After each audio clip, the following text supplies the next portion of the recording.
Soyez le bienvenu, mon cher Damien. Merci. Toujours un bonheur de vous recevoir parce qu'avec vous, les choses sont claires. Ouais. Là, je viens de recevoir un message de ma fille par mail, je vais peut-être pas l'ouvrir. Ah oui, faites attention. Alors aujourd'hui, avec vous, vous qui êtes un spécialiste de la cybersécurité, avec votre site zatas.com, on va donc s'intéresser aux fameuses pièces jointes que l'on peut éventuellement ou qu'il ne faudrait peut-être pas télécharger parce qu'on risque des choses. Quoi ?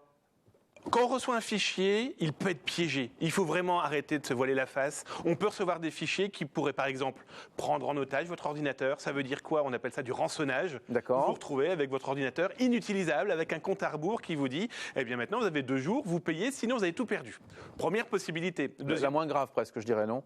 Je suis pas trop sûr, non, parce que si on a tout perdu, il peut y avoir d'autres choses par D'accord, ok, derrière, bon, ok. Mais on va dire que c'est le moins grave, façon de parler. D'accord. La deuxième chose qui est là, par contre, effectivement plus dramatique, c'est ce qu'on appelle un cheval de Troie, ou en tout cas un logiciel qui va s'installer dans votre ordinateur et qui va vous espionner. Vous savez, on entend souvent parler les gens qui me disent ou qui nous disent « Oh, je mets un petit autocollant sur ma caméra Parce qu'ils ont entendu parler de ce genre de logiciels qui peuvent effectivement, une fois installés dans la machine, à cause de ce fichier joint que je n'ai pas contrôlé, maîtrisé, eh bien prendre la main sur la machine. Donc vous regardez, effectivement avec la webcam, mais je vais être honnête avec vous, si le logiciel est installé dans votre machine, l'autocollant il sert à rien. Ah, il vous verra pas le pirate, mais par contre il va voir tout ce que vous frappez, il va faire des captures écran, il va vous entendre au micro, un pur bonheur. Ah oui, d'accord, ok. Bon, très bien. Donc virus aussi ? Oui, alors bien Virus, sûr, classique. les virus, même si on sait qu'aujourd'hui nos fournisseurs d'accès à Internet mettent aussi eux en place des systèmes qui doivent normalement éviter la propagation de ces petits programmes qui ont pour mission de se reproduire. Alors, comment on vérifie ? Enfin, il faut faire quoi en gros ? Je reçois un mail avec une pièce jointe, bim, je clique directement ou j'attends ? Alors,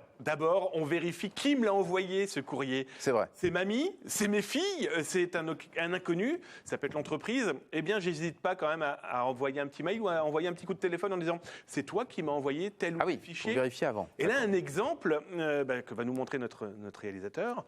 Eh bien, par exemple, on peut recevoir des... là, ici, on a un PDF. Ouais, ça c'est... Alors, on voit en bas, c'est écrit PDF, pièce jointe 01.pdf. C'est ça que vous devez vérifier dans vos courriers électroniques. Vérifiez bien ce qui est marqué. Là, vous voyez, on voit un 01.pdf. On peut plus ou moins avoir l'assurance que ce n'est pas au moins un fichier piégé. D'accord. Il faut quand même avoir l'antivirus derrière qui contrôle votre machine, s'assurer aussi de l'interlocuteur. Même si ça se modifie, on vérifie. Le deuxième fichier... Mais je peux l'ouvrir le 01.pdf ou pas ? Là, si je suis sûr de mon correspondant et de ce fichier .pdf avec mon antivirus qui tourne, il ne devrait pas y... Si Damien Bancal m'envoie un mail avec 01.pdf, a priori, je peux l'ouvrir. Enfin, moi. Aucun problème. Très bien. Normalement, il n'y a aucun problème. Oh, ça marche. Deuxième petit fichier, le .doc. Vous voyez, là, on voit .docx. Absolument. C'est un logiciel c'est un fichier qui est créé avec le traitement de texte, pour ne pas le citer, Word. Mais ça peut être créé aussi avec OpenOffice, qui est un logiciel gratuit.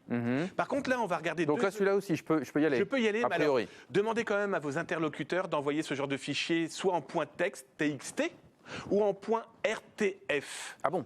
Oui, parce qu'au moins, on n'est pas sûr, mais avec au moins le .rtf, on est sûr qu'il ne va pas y avoir le déclenchement d'actions malveillantes parce que je ne maîtrise pas mon ordinateur et les logiciels utilisés. Ok.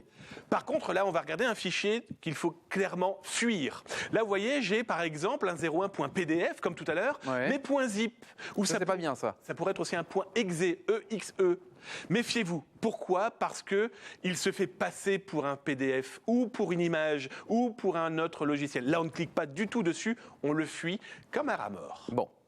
Pas la peine d'appeler le 0899, c'est pas votre numéro de téléphone. Non, oui, ne vous énervez pas. Oui. Très bien, ça marche. Alors, donc ça, c'est pour le fichier joint. Donc, évidemment, si c'est quelqu'un que vous ne connaissez pas qui vous envoie un mail, a priori, il n'a pas de raison de vous envoyer une pièce jointe. Maintenant, on a envie de télécharger peut-être sur Internet. On télécharge, je ne sais pas, ce qu'on peut télécharger d'ailleurs, un peu de tout. Tout. Il faut se méfier aussi ? Oui, parce que là, on voyait les mails, ce qui va rentrer à la maison ou dans l'entreprise par un courrier électronique. Mais beaucoup de gens téléchargent des fichiers sur des sites licites, je ne sais pas moi, des musiques, des vidéos, des programmes. Et je vous ai trouvé un site internet qui va vous permettre de voir si ce fichier, je peux vraiment l'exécuter sur ma machine. Ça s'appelle Virus Total. On va en voir l'image à l'écran. Alors comment ça fonctionne ? Vous voyez, c'est très simple, c'est basique. Je clique sur « Je vous envoie le fichier que je souhaiterais utiliser sur ma machine ». D'accord. Et ce site internet, gratuitement, va analyser le fichier.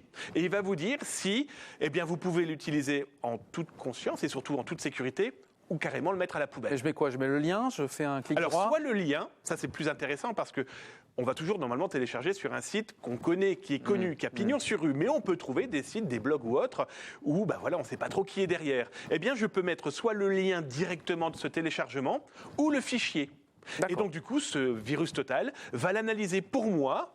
Et donc, du coup, il va en tout cas me donner une première assurance en me disant que ce PDF ou ce point doc d'un traitement de texte, eh bien, je peux l'utiliser, en toute sécurité. Bon, toujours se méfier, en fait, et toujours vérifier, ne pas aller tête bêche. C'est ça. Sur les réseaux sociaux, sur les internets, sur ces mails, c'est comme en voiture. Je vois un feu rouge, je dis, tiens, je vais pas accélérer.